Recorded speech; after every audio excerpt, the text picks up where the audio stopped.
Hello everyone, welcome to the LangFocus channel, and my name is Paul. Today this is not a feature video, this is just a special video in which I'm going to make a little announcement and then I'm going to answer some frequently asked questions that a lot of people ask me in the comments of videos and also in private messages. So the first announcement that I want to make is that I have created a Patreon account. Now, maybe you don't know what Patreon is. Patreon is a service that allows you to basically support your favorite YouTube creators by pledging to give them a certain amount of money each month, an amount of money that you decide.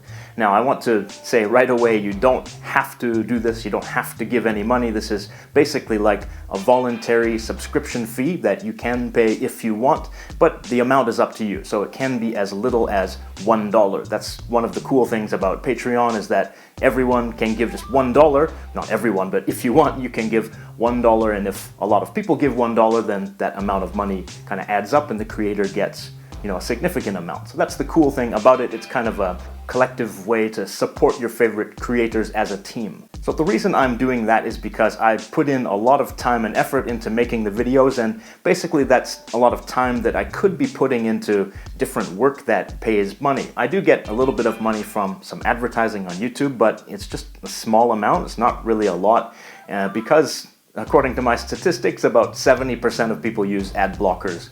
And that's okay, I don't really mind if you do that, that's up to you.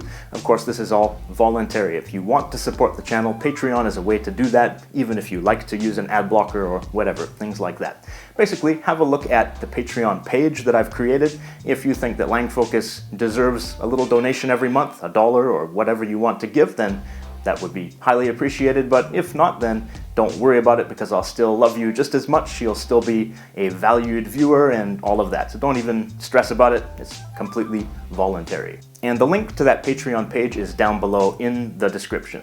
So on to a few frequently asked questions. So the first frequently asked question is, Paul, how many languages do you speak? Now this is a strange question to be asked because it kind of feels like because I'm making the videos that people think I'm a language master or a language guru or one of those things. And I don't think of myself like that. I don't think I'm a language master. I'm just someone who's very passionate about languages and very interested in them. And I'm also very passionate about learning because I'm a teacher, but also I just love learning. But I know why people are asking that question, so I'll try to give you my answer. I'll tell you which languages that I've basically invested a lot of time into studying, that I've studied in depth, and that I have a significant amount of knowledge of. It doesn't mean I'm really advanced at those languages, but it means I've put that time and effort into them. So the first one that I studied back in the day was Hebrew. In university, I studied Biblical Hebrew, but in my free time, I also studied Modern Hebrew.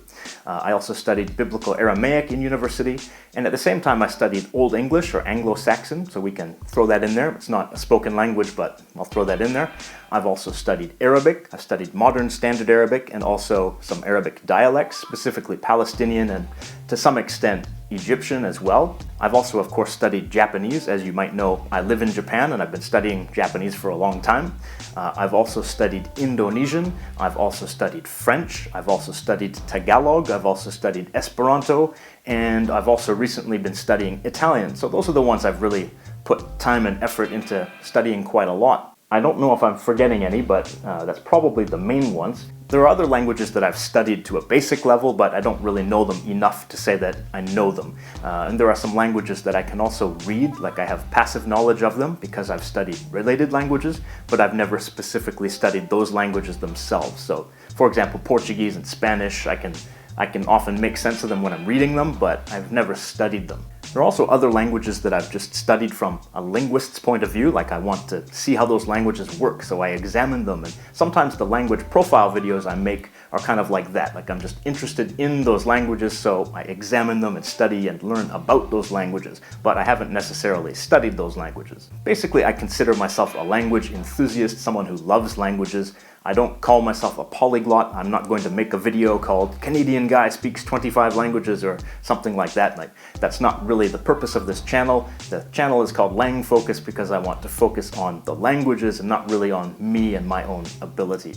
Another frequently asked question I get is, Paul, what do you do for a living? Is it related to languages? Well, yes, kind of. I'm an instructor at a university and I teach English as a foreign language to students in Japan. So originally, part of the reason I made the LangFocus channel was kind of to inspire my students, so I have some videos to show them, and I could show them that my hobby is language learning, and I could give them some extra motivation to work hard to study English, because they could see that their teacher is doing that too. Another frequently asked question I get is, Paul, what's your educational background? Well, I have 2 university degrees. My first university degree was in English with a linguistics focus. So it wasn't a literature degree, it was a linguistics degree in the English department. So that means I studied the history of English, I studied English grammar, I studied English phonology, I studied dialectal differences in English, I studied all of those kinds of things about the English language. I also had a minor in religious studies. Basically, all of my credits that went towards that minor were courses in Biblical Hebrew and Biblical Aramaic. I wanted to study those languages, and I figured out that I could get a minor in religious studies by just taking those courses, so that's what I did. I also have a second university degree. That one is in education. So after I finished my first degree, I went back to university and did a second degree in education, and that's what allows me to be a teacher and do my current job at the university. So that's just a little bit about me. It seems like some of the viewers want to get to know a little bit more about me personally. If you're one of those people, you can check out my Instagram too. That gives you a little bit of a glimpse into my life, my daily life. And you can follow me on Facebook as well and all of those different social media channels. So thank you for watching. Have a nice day.